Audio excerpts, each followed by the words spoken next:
My gosh, I thought the winter anime season was insane, but yeah, 2026 as a whole is not letting up. I got done scouring through the entirety of the spring catalog of upcoming titles, and not only just returning shows, but some of the most anticipated new shows that I think people have been waiting for several years at this point. We have more Rem as a body pillow. We have Rumiko Takahashi returning for another Inuyasha clone. We're getting that anime with the lolly healer. Fans of Tabat is getting another season of disappointment. Anime fighting is coming. Encouragement of climb girls grew up to be drunks. In Another World with My Meaning Tables is back. Magical Senpai apparently failed to get a job as a magician and instead became a teacher. We're getting an isekai where the protagonist wants to be ribs of the heroes. And how the did Isekai Vending Machine get a third season? That and so much more. As I said before, I scoured through the entirety of the spring season and got my list of my most anticipated new shows of the season, as well as the returners. So let's just jump right into the returners first. The first on my list of returners is easily ReZero Season 4. I absolutely love ReZero. It is up there as one of my 3 pillars for Isekai anime. It's ReZero, Ascendance of Bookworm, and Mushoku Tensei. And I cannot wait for the series to come back. I have seen that there was a new trailer that came out, and I heard a lot of spoilers about it, so I'm I'm gonna stay away from that and go in as fresh as possible. I think the last trailer that I watched of it already pretty much spoiled way too much for me, but I'm super excited for it to come back. Hopefully, finally Best Girl Rem will finally get cured.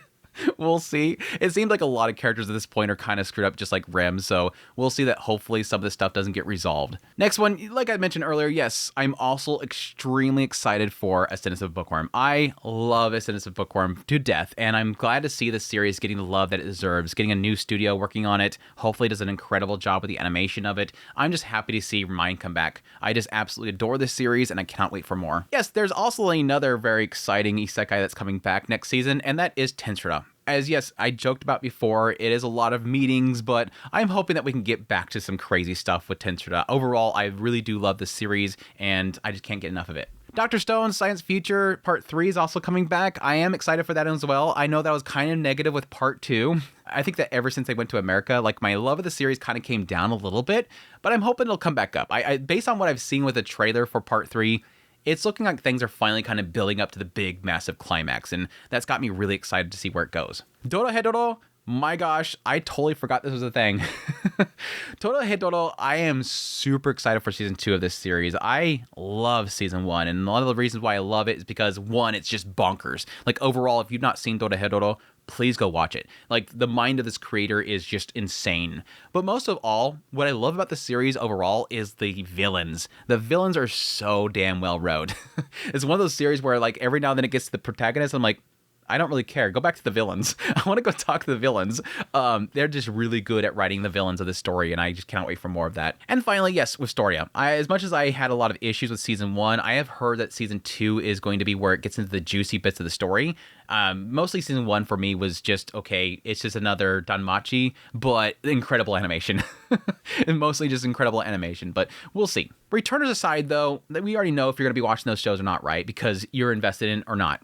Let's get into the new shows of the coming season. Starting things off with easily, without a doubt, there's no competition here, easily the most anticipated new show of the coming season. Yes, Hat Aterlier. This show, my gosh, the PVs, they're so good. I haven't even started watching the show yet, and I'm already chef kissing. This is absolute cinema just from the PV alone, but I've been extremely excited for this show. I did put a lot of hesitation in my excitement for Hat Aterlier just because of Bug Films. Bug Films does some really good stuff, or at least the staff they get do some really incredible animation and whatnot, but Zom 100 had a lot of production issues. Thankfully, it looks like they delayed Hat Aterlier for the sake of fixing those production issues, so hopefully we have no delays, and we can have a nice, consistent animation and production here. But yes, so far, it looks incredible. But yes, the series is about in a world where everyone takes wonders like magic, spells, and dragons for granted, Coco is a girl with a simple dream. She wants to be a witch. But everyone knows magicians are born, not made, and Coco was not born with the gift of magic. Resigning to her unmagical life, Coco is about to give up on her dream of becoming a witch, until the day that she meets Kifri, a mysterious traveling magician. After secretly seeing Kifri perform magic in a way she'd never seen before, Coco soon learns what everyone knows might not be the truth, and discovers that her magical dream might not be so far away as it seems. Yeah, I kind of got the impression based on like the PVs and sort of the brief synopsis in the story, it's going to be an aspect of like magic isn't what it seems. There's a certain code to it or something that they can potentially tap into. How magic was created isn't as simple as what it kind of seems like. But either way, like I said, I'm really looking forward to this. It's great to have this show coming out, especially since Frieren is coming to an end. So I think there's going to be a lot of people that were hoping that would be 2 cores. At least we can fall back on this. This looks like a really awesome like drama fantasy series with a lot of heart to it. And again, the production values look so freaking good, dude. If anything, even if you're not invested in the story, it's going to look incredible. It's going to look incredible. But yes, super excited for the series to come around. Some notes here about the staff members working on this. We have the director that worked on Summertime Render and Space Brothers. The composer working on the music for the series is Yuka Kitamura, and she works at From Software. You'll probably hear a lot of her music in Elden Ring, so that's a really cool thing there. Moving on to my next show, I'm very, very mixed on this. Like, there's a side of me that's like, holy crap, there's so much behind this that I think is like really good, but I have like this big pause over here. Yes, Agent of the Four Seasons, Dance of Spring.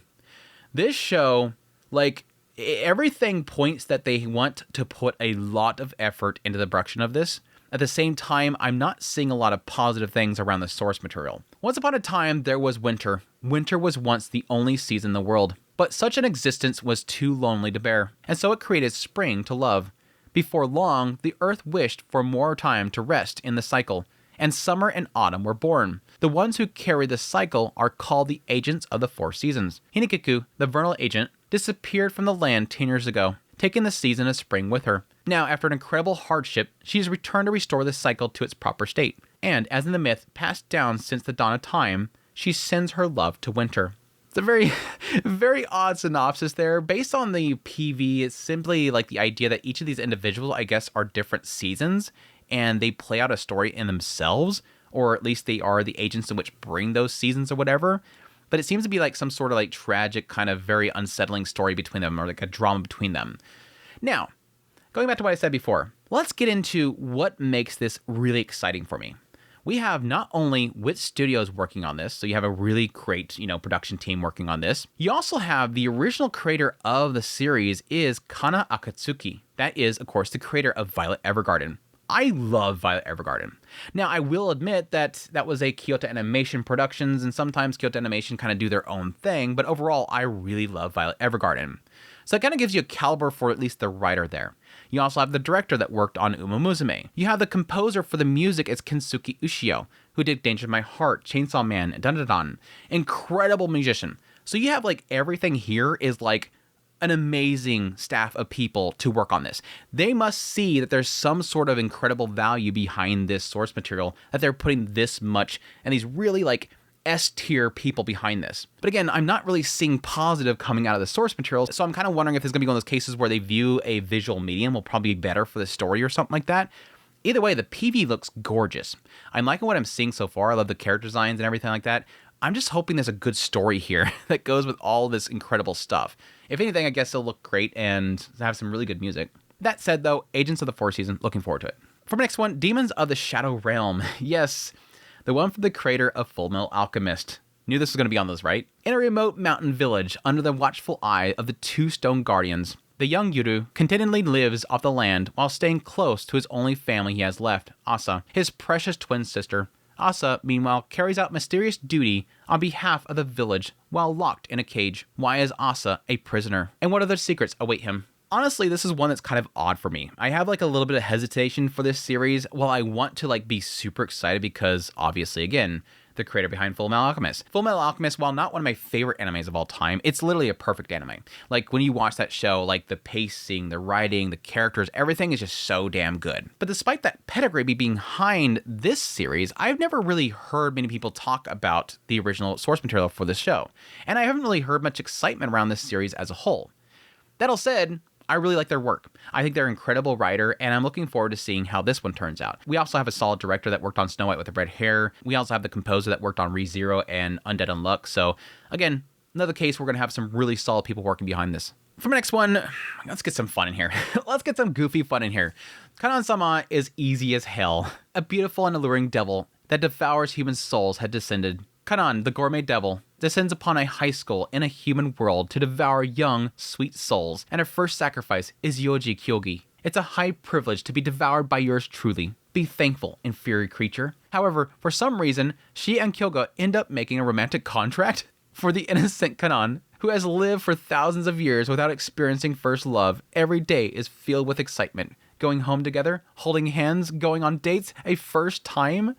You damn inferior creature. The first love rom-com about a cute and simple-minded devil begins. This one looks really dorky. I remember seeing like the earlier PVs for this show. It looks like super ecchi and super fun. A lot of great character designs, just a lot of goofiness. Although I will say, one of the things that really sold me on here recently was finding out that yes, the main girl, Kanan, is voiced by Aoi Koga. So yes, the voice of Kaguya-sama Love is War. And yeah, when you watch the PV, you'll hear her freaking out constantly. It's literally Kaguya. It's like, do you want Kaguya as a demon brat? That's literally the show. She's an absolute brat. It looks like it's going to be a lot of fun. I'm loving the reactions of her already. It's just something I'm looking forward to, like, through and through. Moving on to my next one, NIPPON SANGOKU, the Three Nations of the Crimson Sun. My gosh, this show, there's so much about this that I'm super excited for, but at the same time, the art style. The art style. A revolution sparked by nuclear war, natural disaster, and misrule leads to a collapse of Japanese society. The country splits into three nations vying for hegemony, and the Sangoku era begins. Aoteru Misumi, a former agricultural officer, vows to reunify Japan. He rises through the ranks with only his knowledge and eloquence. Witness the legend of the man later hailed as a genius strategist. Yeah, I'm guessing this is sort of like a alternate history thing here. I don't know if it's like after World War II and the nukes of that whole situation, and then like from that point on, some sort of alternate history. And I don't know if exactly if that's what they're going for, but either way, like the concept here, the story here is like, oh yeah, I'm on board. Like, sign me up. This sounds really, really fascinating. And again, the idea of the split society itself. And again, I always love alternate history. Now, my only pause that I have for this show is while the PV looks incredible. Like, I love what they're doing. It looks so unique, and the art style itself is incredible. I don't like the character designs. As much as everything about the PV, visually and everything, the presentation-wise and directing looks just phenomenal, I don't like the character designs themselves. That's my only like hang up that I have this series so far. Hopefully I'll get used to it. I've gotten series like this where I'm not like a big fan of it, and over time I get used to it. So I'm hoping I'll get over that whole thing. Additionally, music. Kevin Pinkin's going to be working on this. So if you're a fan of Apothecary Diaries music, Made in Abyss, Spice and Wolf, he's going to be probably hopefully doing an incredible job with this as well. Like, everything's kind of lined up. This is going to be incredible, and it looks like a really, really good story. So either way, we'll see. Moving on to my next one, Akane-banashi. Yes, definitely looking forward to this show. With all your voice and body, master the art. Akane Osaki, captivated since childhood by the magical performances of her father, Shinta Arakawa, witnesses a shocking incident during his decisive performance for promotion to Shinichi. 6 years later, now a high school student, she sets her sights on becoming Shinichi herself, pushing forward in a highly competitive world of Rakugo. A passionate and authentic Rakugo drama begins now. Yeah, for those who don't know, I am a massive, massive fan of Shogun Roku Rakugo Shinju. It's literally one of my favorite animes of all time. And yes, it covers the performances of Rakugo. And I have mentioned back there that I'm not like a massive fan of Rakugo performances themselves, but I think with how they actually adapted that series, it made me fall in love with it. Like, it's just the art and, you know, adapting that into an anime format. So far with the PV, it looks like I'm getting a similar sense of there. Like, I'm feeling like they're doing a really good job of sort of making the performances that otherwise, for me anyways, is not that exciting, something that is actually exciting, where you can feel the performance itself and see the character and everything they're going through on the stage itself. That said, I also think the story here is a pretty decent one so far. The concept here is her father, seemingly something happening, I don't know if it's a heart attack or something on stage, and she's trying to fulfill his wishes and take over that. And yeah, I mean, even Shogun Roku got into this. She's going into a competitive field not only for how many people want that role, but additionally, it's not really something that's going to be well known for females to be doing. So we're probably going to get into a bit of that as well. Either way, looking forward to it. Hopefully it's up to the standards of something like Shogun Roku. For my next one, this one's a late one that I added to the list, and I only added to the list mainly because something else got bumped off because of a lack of information. But still, it is one that I am excited for, though I will admit it's for reasons that I'm hoping that it does something more interesting than what I'm assuming it's probably going to get into. That is, even a replica can fall in love. On days when Suno is sick or not feeling like going to school, she is called in to take her place. She was born into this world when Suno wished to have a substitute. No one knows that she exists, but she tries to do her best for Sono whenever she is called. One day, she talks to Sanada, one of her classmates. They become friends, but soon he notices that she's different from the original Sono. He was the first one who did. She tells him to talk to her only when she has her hair tied up. Sanada does like she told him, and they enjoy their time together. As they become closer, she realizes that she has special feelings towards Sanada, but she doesn't know what will happen to her if she, a replica, falls in love. I think one of the main key reasons why I'm actually interested in this, again, is something that I don't even think it's going to do. I have this weird theory that the whole idea here is not that there is a replica, this girl somehow manifests a replica that she sends to school for her. But it's more so beginning the idea that this girl has sort of a mixed personality. She has a way of kind of closing her true self away and acting like she's a different person. Oh, I'm now the replica. I can be more confident in myself or whatever. I'm kind of curious if at some point they'll reveal that no, there isn't a girl that's back at the house when she's out at school. That it's just her and she's trying to be somebody else. I'd be curious if that's what they end up doing here. I don't think so based on the PV. The PV kind of gives me a sense they're really trying to push a different story, in which is the idea of can they be in love? And yes, what happens when she gets exposed? Will she vanish or whatever if her secret gets out or something like that? Will somebody come for her if it's exposed that she is in fact a replica? Something like that. We'll see though. I'm really hoping that it does something really interesting. Get into the psyche of a character, potentially having split personalities or something like that.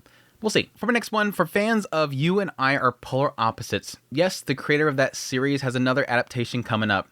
The Ramparts of Ice. Socially inept Koyuki maintains a wall between herself and other people. She spends her time in high school alone until she meets Minato, a boy who keeps trying to close the distance between them for some reason. The loner Koyuki and the popular Miki, the boundaryless Minato, and the kind basketball player Yota. This is the story about 4 complicated and confused young people and their mixed up lives. I will admit, when I actually seen this initially, I'm okay, I'm not sure if I want to go from one season of You and I Are Polar Opposites into another season of that, but I will say upon watching the PV for this show, it looks like You and I Are Polar Opposites, but it's not You and I Are Polar Opposites. This main girl is not a bubbly, ganky mess.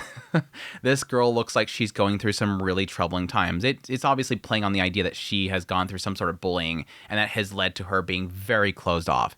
So I'm figuring it's this idea of her closing herself away because of the bullying, and then slowly kind of being pulled out of that. Now, the pause that I have here is that as much as the PV looks like it's going to be very heavy drama and getting into the struggles that she has, it's a rom-com. So I'm assuming that it's going to eventually get into more comedy-based stuff and be more goofy and funny. But we'll have to wait and see. I am kind of interested to see what this writer can do, just digging into simply slice-of-life drama elements of characters. Get into the deep subjects rather than being comedy. Because I did get a feeling while watching You and I Are Polar Opposites that they do a good job of touching on sensitive subjects. So we'll see. Moving on to my next one, Yowa Sensei. Yes, let's get some ecchi in here. Let's get a teacher in here with some ecchi. High school homeroom teacher Iwamura is known as the scary teacher, and if you offend her, she'll put a curse on you, or at least that's what everyone believes. She's secretly a total softie who's deeply misunderstood, and once you see her sweet side, she'll put a different kind of spell on you. Unfortunately, one of her students, Akihito, has accidentally discovered her secret. Wait, what? Why would you say unfortunately? Why would you say unfortunately right here?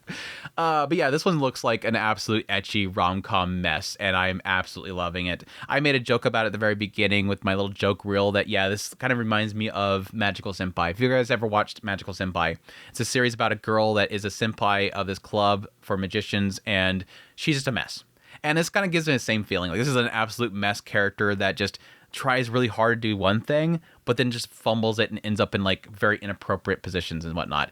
She looks like a lot of fun. I'm actually really looking forward to this one. I cannot wait for it. And finally, for my last of the most anticipated new shows of the coming season, I put up here Kill Blue. Jozo Ogami is a legendary hitman who never failed an assignment, no matter how impossible. One day, after wiping out a powerful organization, he is stung by a mysterious wasp and collapses. When he wakes up, the fearsome 39-year-old assassin has transformed into a 13-year-old boy. Before he can process what happened, his boss delivers a new order. In that body, infiltrate a middle school. What awaits him is an unexpected school life filled with colorful classmates, youthful chaos, and looming danger. Can Juzo ever return to his original form? Or will the assassins closing in on him end his second life before it begins? Yeah, they kind of get an impression with the PV for this that, like, yes, he gets stung by this, and it seems like obviously his boss is probably behind it. And then assuming he gets sent to the school because there potentially is a target there or something like that.